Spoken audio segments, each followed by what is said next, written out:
In today's video, we check in on the fish and snails living in my 10-gallon kitchen counter castle kingdom.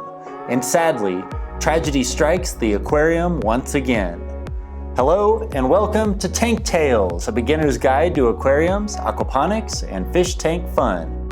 Please subscribe to my channel and hit the bell button so you're notified each and every time I publish a new video. In last week's episode of Tank Tales, I spotted a deformed guppy swimming amongst the rest of my guppy fry. Good news is, almost a week later, he seems to be hanging in there. And for more good news, the rest of the fish and snails in my original kitchen counter aquarium are doing well also. They seem to love their new castle habitat, as I've spotted the catfish, the guppy, and the tetras swimming in and out of the castle doors and windows on multiple occasions. Even the snails have found some joy crawling up and down the castle walls, sucking them free of algae and leftover food particles. Back in my guppy fry aquarium, I've replaced the live aquatic plants that were originally in the tank with 2 large plastic plants and a few natural stones, so the fry would have at least a few places to rest and hide inside their small 10-gallon glass aquarium. Finally, I've moved my live aquatic plants from my guppy fry aquarium to the 3rd 10-gallon aquarium in my living room. I made a huge mistake using regular potting soil as the substrate for my live plants, but I'm going to leave them where they are for the time being, as I don't want to stress out and kill the plants by trying to repot them again so soon. So for now, the live plants are going to live in this aquarium. I'm leaving the light on pretty much 24/7, and I've poured in a small amount of API leaf zone in order to give the plants their best chance at growing healthy and continuing to survive. While things have been looking good recently, about a week after I last cleaned the castle kingdom, a strange orange algae suddenly appeared inside the tank.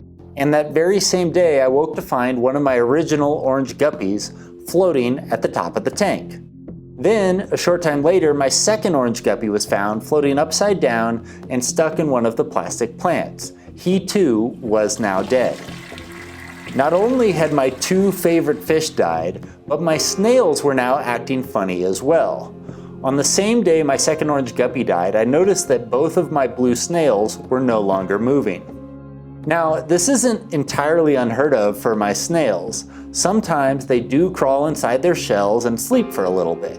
But most of the time they're pretty active, crawling around the tank and sucking up any food or waste that they can find. But on this particular day, both snails were just kind of sitting there. I tried to prod them a little bit to see if they'd move or come out of their shells, but when I received no response, I decided to just leave them there and come back the next day to see if they had moved. To my surprise, the next day when I went to check on the snails, one of them had actually moved. He was now hanging out in the top left corner of the aquarium. He was still inside of his shell, but he had obviously moved. The other snail, however, was exactly where he had been the day before. No movement whatsoever. So I left the snails where they were and came back the next day to check on them once again.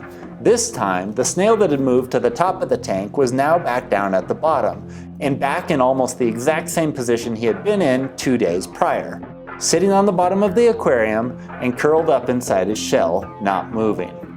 The second blue snail was still in his same position.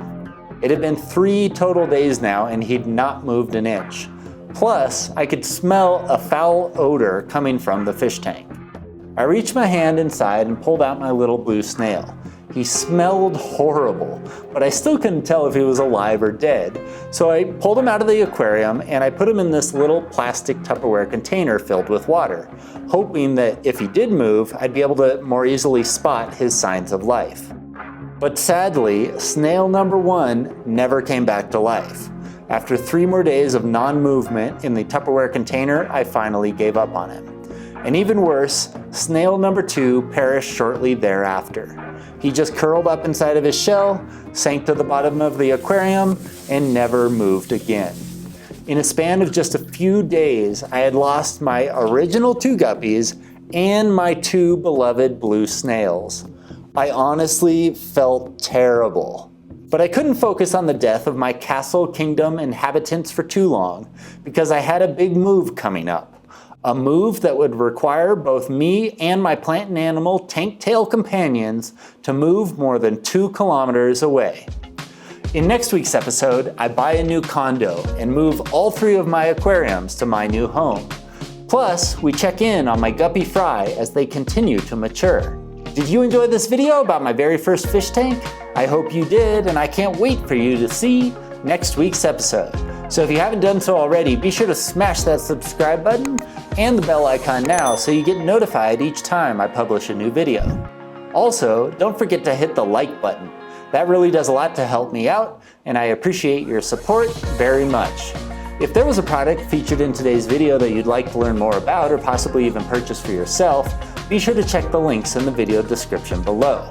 I've added links to where you can buy the glass aquariums, the water filters, the fish food, the heaters, the tank decorations, and a whole lot more in the description down below.